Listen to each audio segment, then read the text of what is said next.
ውድ ተመልካቾቻችን እስኪ አንድ ጥያቄ ልጠይቃችሁ። ለአንድ እጅግ ክቡር ለሆነ እንግዳ ቤታችሁን የምታዘጋጁት እንዴት ነው? ቤቱን አሰናድታችሁ አጽድታችሁና ሽታውን አጥፍታችሁ ወይስ ዕቃውን ሰባብራችሁ ግድግዳውን አበላሽታችሁና ራሳችሁን አቆሽሻችሁ? መልሱ ግልጽ ነው። ታዲያ ለነፍሳችን ታላቅ እንግዳ ለሆነው ለዚህ ጾም የምናደርገው ቅበላ ለምን ተገላቢጦሽ ሆነ? ዛሬ ከፊታችን ስለምንቀበለው የገና ጾም ቅበላ እውነተኛ ትርጉም ቅዱስ ያሬድ ስለሰጠን መመሪያና አባቶቻችን ጾምን እንዴት ይቀበሉ እንደነበረ እንመለከታለን። እስከ ፕሮግራማችን ፍጻሜ ድረስ አብራችሁን ቆዩ። ሰላም ውድ የሰኒዝ ዩቲዩብ ተከታታዮች፣ በዛሬው ዕለት የምንመለከተው ስለ ቅበላ ነው። ቅበላ የሚለው ቃል ተቀበለ ከሚለው የግዕዝ ግስ የተገኘ ሲሆን ትርጉሙም ያዘ፣ ተቀበለ ወይም ዋዜማ ማለት ነው። ሰሞነ ቅበላ ስንል ደግሞ ጾሙ ከመግባቱ በፊት ጾምን ለመቀበል የምንሰናዳበት ሰውነታችንንና መንፈሳችንን የምናዘጋጅበት ልዩ ሳምንት ማለት ነው። ልክ ለሰርግ እንደሚዘጋጁ ሙሽራ ምዕመናንም ለጾሙ ለጸሎቱና ለሱባኤው ዝግጅት የሚያደርግበት ሰሞን ነው። ነገር ግን ዝግጅቱ ምን አይነት ነው? አዎ ሊቁ ቅዱስ ያሬድ በዱጋው ላይ ቅበላንና ጾምን ሲተረጉምልን እንዲህ ይላል። ጾም ማለት ከምግብ መከልከል ብቻ አይደለም። ዓይን ክፉ ከማየት፣ አንደበት ክፉ ከመናገር፣ ጆሮ ክፉ ከመስማት፣ እጅ ክፉ ከመስራት፣ ክፉ ከመዳሰስ፣ እግርም ወደ ክፉ ከመሄድ እነዚህን ሁሉ መግታት ነው። ስለዚህ ቅበላ ማለት ከዚህ ሁሉ ክፋት ለመራቅ ራስን ማለማመድ መጀመር ማለት ነው። መንፈስን ለጸሎት ሆድን ደግሞ ከምግብ ለመከልከል የምንለማመድበት ልምድ ነው። ግን ዛሬ ላይ የምናየው ምንድን ነው? በቅበላ ሰሞን የሚታየው ወከባ፣ ጫጫታ፣ ስካር ማንን ለመቀበል ነው? ጾምን ወይስ ራስን ማሳት?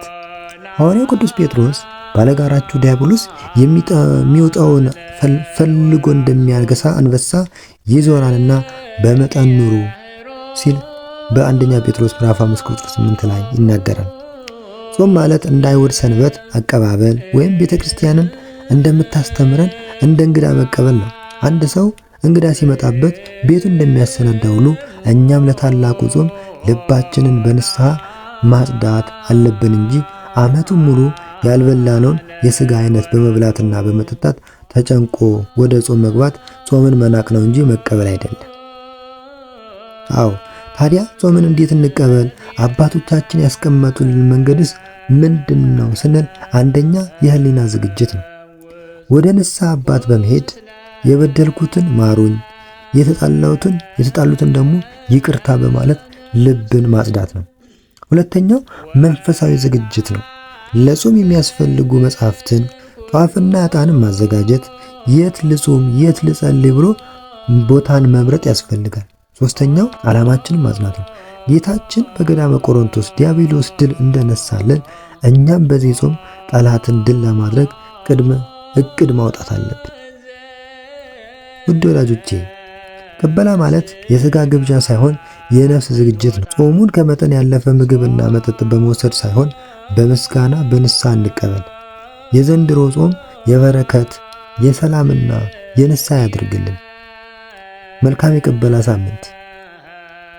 ይህ ቪዲዮ ለወዳጆ በማጋራት ጾሙን በስርዓት እንዲቀበሉ ምክንያት የሆኑ ለተጨማሪ መንፈሳዊ ትምህርቶች ቻናላችንን ሰብስክራይብ ያድርጉ።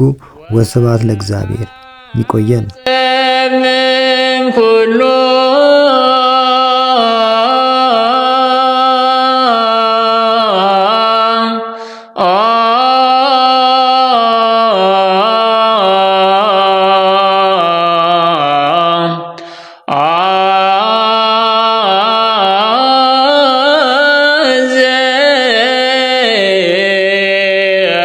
ስጋ ፍትወታ ትሜሮ ሙፅ እሙና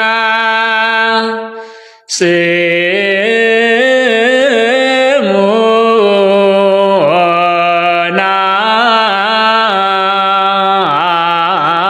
ለወራዞ